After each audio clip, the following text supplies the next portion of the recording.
Of creative nonfiction, let's begin conversations around storytelling. Why are we as human beings interested in storytelling? Stories, in a sense, affirm who we are.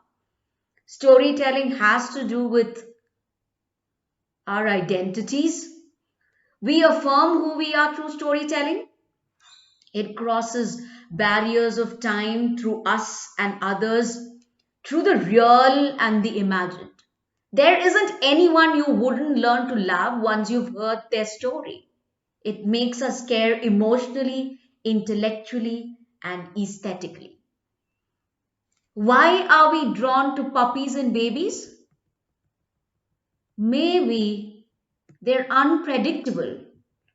Storytelling can be in its best form when it is about absences. Stories create anticipation. Why are stories anticipations? Because they create conflict. What sort of conflicts do stories create? It could be about the manner in which the setting is recreated. It could be the manner in which dialogues sort of startle you. It can be about scenes that are estranged. Stories can have guidelines, not rigid rules. Write the most compelling story that you grew up with, other than the fairy tales you've heard of or read, that still come up to your mind when I use the word story. Focus on the storytelling session. It has to do with you and who told you the story. And why does the story alone come up when you think of stories? Let me ask you this question. Who, according to you, is the world's first storyteller? Uttanapishtim, who tells Gilgamesh the story of flood, could possibly be the world's first storyteller. The second most famous storyteller could be Odysseus, his stories of his encounters with the one-eyed Cyclops. But Scheherazade is the most famous storyteller of all.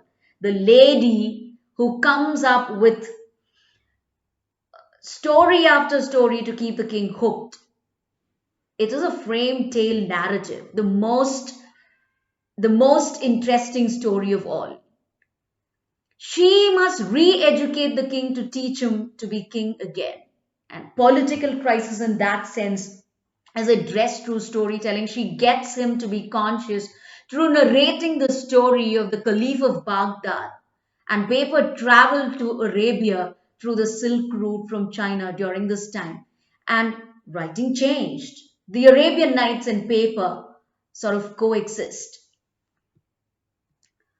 Why do you read? Reading could be the most random of acts, commonplace because of access to language. What did you read last? Why did you read it? Do writings create worlds or do worlds create writings? Why write? We write to create relationships with the world, says the philosopher Japa Sartre. A novice painter once asked his teacher, when should I consider my painting finished? And the teacher answered, when you can look at it in amazement and say to yourself that I'm the one who did it, that's when you find it complete, which amounts to saying never. What is the most unusual story that you read of late? Did it seem unusual to you because of the images it generated? Did it let you participate in its worlds? When do writings not let you participate?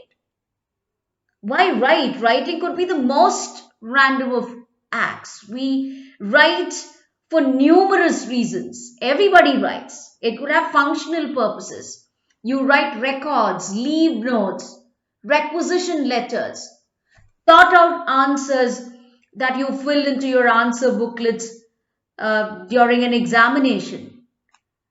Do we write out thoughts that run in our mind, the most insignificant and the naive ones? Rarely. Creative nonfiction could be simply about that. What is creative nonfiction? You don't tell people that you're creative. Poetry does not make an ambivalent announcement of that sort, not as fiction do it. The academia, in fact, found it problematic that nonfiction considered itself creative. The academia found it pretentious. Journalism had problems with it. Creativity meant making things up. George Orwell, James Baldwin, Lillian Ross, and others had published literature of reality. That could be close to what creative nonfiction could be. Creative nonfiction is different forms. It can be narrative nonfiction, a lyric essay, a prose poem, a segmented essay. Creative nonfiction could simply mean true stories well told.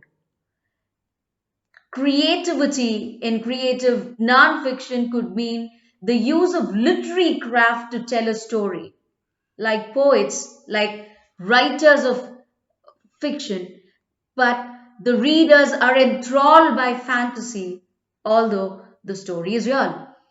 The creativity in creative nonfiction has to do with how writers conceive ideas, summarize situations, define personalities, describe places and shapes.